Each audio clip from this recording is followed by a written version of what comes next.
Hey everyone, my name is Ash and welcome back to my channel. For today's video, we will be discussing nepotism in Hollywood. We'll be discussing the who, the what, the where, the why, and the hows of nepotism in the industry, which I know is kind of vague, but bear with me. So, without further ado, let's get started. Sometimes on my channel, I circle back to topics I already touched on to see if there's more parts to the overall topic. As I was searching, I made my way through the comments of my industry plan video. As I went through the responses, I saw many of you talk about Billie Eilish and Chance the Rapper's industry plan status. I recall discussing how they had familial ties to the industry, therefore causing them to straddle the fence between an industry plan or something else. But what I, and many others in the comments, have realized is the familial ties of the industry may have had an influence, but more so due to a concept called nepotism. But what exactly is nepotism? According to Merriam-Webster, nepotism is defined as favoritism as an appointment to a job based on kinship. Nepotism can extend to family and friends, but for the sake of this video, we will be focusing more on familial connections. As many of you know, or don't know, nepotism has been around for forever. While pulling up articles, many discuss the families of Hollywood royalty, those of which coming from the Coppolas, the Barrymores, the Baldwins, and the Fondas. And looking at today, we see a lot of upcoming creatives benefit from having famous parents. And this isn't in just the acting sphere, it's everywhere. Movies, music, journalism, politics, you name it, it's there. And there's definitely mixed feelings about it. To start, one of the arguments I've seen about nepotism is that it takes away from hardworking individuals and gives roles or opportunities to those with connections. For example, actors that start from the ground up are sometimes looked over in favor of someone with a familiar last name. Another argument is that nepotism is counterproductive in a society that is trying to move towards diversity and inclusivity. To be frank, there isn't much of a variety in the demographics of the nepotistic. On a smaller scale, the everyday person could see this happen in the workplace. For example, they may lose out on a position to someone who happens to have family ties or are friends with the manager. But in Hollywood, this could possibly mean not getting a big break in a lead role or being signed to a label. But let's discuss this further. While there are many examples of possible nepotism in the industry, these were the three that came to mind for me, personally. The first of which was the cast of Girls. I recall some years ago that it came out that the main cast all had some form of nepotism, with either one or both parents working in the industry or being acclaimed in their field. I remember this because it kind of reminded me of Billie's situation. Both Billie and Lena Dunham spoke out about the nepotism claims, more or less discussing how their parents weren't all that famous. Billie discusses this a little in a Zach Sang interview, and Lena discusses this on a podcast. In regards to Lena, she went on to say, the whole nepotism storyline, I get it more with Allison Williams and Sasha Mehmet, who have dads who are kind of active in the entertainment industry, she said. But I really did want to challenge all the people crying nepotism to actually tell me who either of my parents were, because it's the contemporary art world. Okay, I'm Laurie Simmons' daughter. In one sentence, give me the concentrated version of her Wikipedia entry. You cannot. She had a lovely career, but she's a feminist photographer from downtown New York.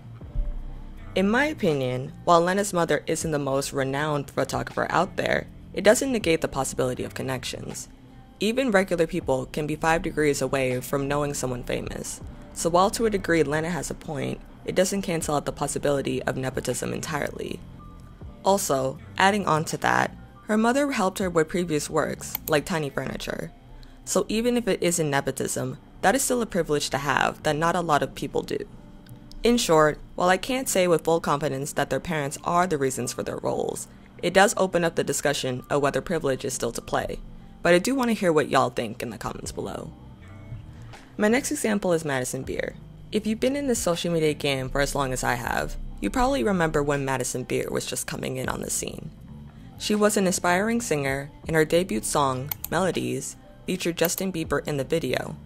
He was also credited at the time for discovering her by tweeting out a cover of her singing At Last by Etta James. However, also around that time, a photo came out that featured Madison's mom, Tracy Beer, and Justin Bieber's manager, Scooter Braun. This led people to believe that Madison's mother had a hand in her being discovered by Justin, similar to how Justin was discovered on YouTube. It also didn't help that a photo of Madison and Justin came out as well, disproving the idea going around that Justin and Madison hadn't met or knew each other. I am unsure if anything ever came up about what the real deal was about this, but it wasn't a good look for everyone involved. The last example is more of a recent topic. If you think back to the college bribery scandal of 2019, then you probably know of Olivia Jade.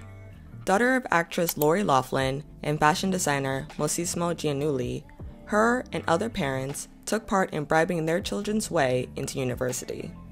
So, while Olivia was subsequently kicked out, and her parents did spend some time in jail, it goes to show what money and connections can do for you if you have it. So now that we've gone through some examples, let's get into why this happens. So why exactly does nepotism exist? And how is it carried on for so long? Well, there are a number of reasons. A couple of articles I read for the video provided some, so let's look together. The first reason why nepotism has lasted as long as it has is because those who have it are simply just carrying on the inherited name. For some born into fame, they don't have much of a choice of getting into the business or not. They might have been held to this expectation that they were supposed to become an actor or musician like their parents, or even fear being the black sheep of the family, so they get into the business. Either way, they continue doing whatever profession their family does, even if they aren't particularly good at it. The next reason why nepotism exists is because of the industry attraction. On the other side of the coin, there are those with familial ties who actually want to be celebrities. They want to live the lifestyle that isn't as achievable or often given to the everyday person. Especially when they are accustomed to the lifestyle since being a child, it does make sense that they would want to continue living it into adulthood. Following up on this point, there is also the desire to be famous and well known. Being a celebrity has its perks, even as a child of one. Basically, you're famous simply because your family's famous. You're more than likely going to associate with other famous people, from school to working age and beyond. You're just famous, and you get to be that way without much effort on your end. The next point has to do with connections and sources. Like I said, nepotism gets you things. And for the family of the ultra famous, stardom is yours if you know the right people. Many children of celebrities get their big break because of their family, friends, or even growing up with your future director. And if not, having money does help as well. The second to last point is that nepotism is a part of taking the legacy forward. Much like the first point, nepotism is kind of like an inheritance. If you're already from a family of actors or singers or whatever, you're more than likely to carry on the legacy.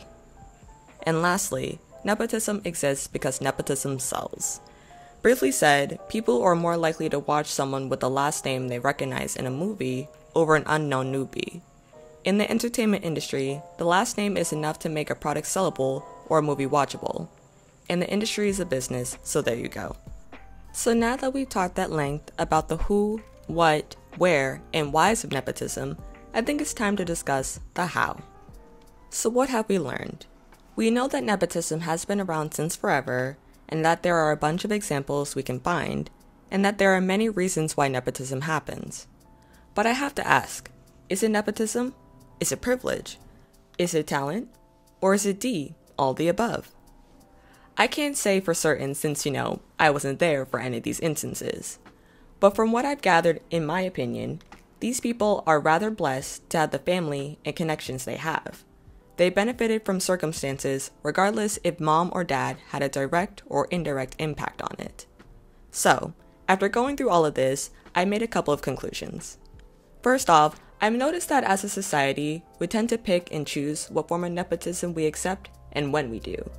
We tend to be finicky about it because we either didn't know they had a famous family member, or even if we did, we looked the other way because they were good at what they do. Let's think back to Debbie Reynolds and her daughter, Carrie Fisher. They are both well-known and globally acclaimed actresses in their own right. But there is no denying Debbie Reynolds' success opened doors for Carrie that may or may not have come so soon after her debut.